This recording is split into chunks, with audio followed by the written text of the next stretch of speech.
Selamat pagi Bapak Ibu yang kekasih di dalam Tuhan Yesus Kristus. Pagi hari ini saya Eko Wayu Suryaningsih kembali menyapa dengan kebenaran firman Tuhan yang terdapat dalam Matius 6 ayat 9 dan 10. Matius 6 ayat 9 dan 10. Karena itu berdoalah demikian: Bapa kami yang di surga, dikuduskanlah namamu, datanglah kerajaanmu, jadilah kehendak-Mu di bumi seperti di surga. Amin. Bapak Ibu yang kekasih di dalam Tuhan, dalam ribuan tahun yang terdapat dalam perjanjian lama, Tuhan disebut dengan istilah Bapa hanya 7 kali. Orang-orang tidak menganggap Tuhan sebagai Bapa. Mereka menganggapnya sebagai hal-hal yang lain seperti pencipta, yang maha kuasa, yang maha besar dan lain-lain. Namun mereka tidak menganggap Tuhan sebagai Bapa. Kemudian ketika Yesus datang dan berkata kepada para murid pada waktu itu, dalam Matius 6 ayat 9 dikatakan, karena itu berdoalah demikian: Bapa kami yang di surga, dikuduskanlah namamu. Panggil dia Bapa. Pada dasarnya itulah yang Yesus sedang katakan. Panggillah dia Bapa. Yesus menggunakan ungkapan Bapa lebih dari 150 kali untuk merujuk tentang keberadaan Tuhan. Ketika dia melakukannya, ia menghancurkan semua stereotip.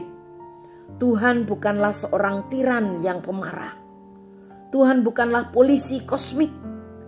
Tuhan juga bukan orang yang suka merusak kesenangan orang lain.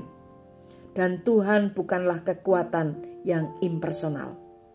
Tuhan adalah Tuhan yang personal, yang ingin memiliki hubungan dengan kita. Hanya ada satu masalah bagi banyak orang. Kata Bapa adalah istilah negatif yang memunculkan berbagai kenangan buruk. Banyak orang yang berkata, Bapa kami yang di surga. Jika Tuhan seperti Bapa atau seperti ayah saya, maka saya tidak bisa berterima kasih kepadanya. Sebenarnya beberapa bapa atau ayah manusia dapat membuat rumah keluarga mereka seperti mereka di bumi, atau seperti kondisi neraka. Bisa saja, atau seperti suasana yang menyenangkan. Sementara banyak bapa yang penuh kasih dan baik hati juga seringkali berubah-ubah. Murung, tidak baik, suka mengatur, kasar. Jadi seolah-olah kata Bapa yang di surga membawa banyak beban bagi sebagian orang. Bapak Ibu yang kekasih di dalam Tuhan, banyak orang tidak pernah terhubung dengan Tuhan karena mereka secara tidak sadar berpikir bahwa Tuhan seperti Bapa duniawi mereka. Jika Bapa duniawi mereka tidak masuk akal, mereka menganggap Tuhan juga tidak masuk akal. Jika Bapa mereka tidak dapat diandalkan, mereka juga menganggap Tuhan tidak dapat diandalkan. Jika mereka tidak memahami Bapa duniawi mereka, mereka juga berpikir bahwa mereka tidak akan pernah dapat memahami Tuhan. Kesalahpahaman membuat kita terputus dari Tuhan. Untuk memahami kebenaran tentang seperti apa sebenarnya Tuhan, Bapa kita, perlu melepaskan semua kesalahpahaman dan mitos yang kita miliki tentang Dia. Mari menemukan kebenaran tentang seperti apa Tuhan yang membebaskan kita, yang memiliki hubungan yang penuh kasih dengan kita. Dia adalah Bapa kita. Dia adalah Bapa yang di surga yang begitu mencintai kita.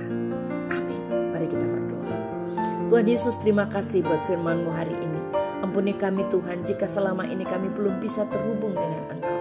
Tapi hari ini kami diingatkan bahwa Engkau adalah pribadi Bapa yang begitu penuh kasih, begitu pengertian, begitu memahami hidup kami. Itu sebabnya kami mau bergantung sepenuhnya kepada-Mu dan mau terus dekat dengan Engkau. Dalam nama Tuhan Yesus kami berdoa. Haleluya.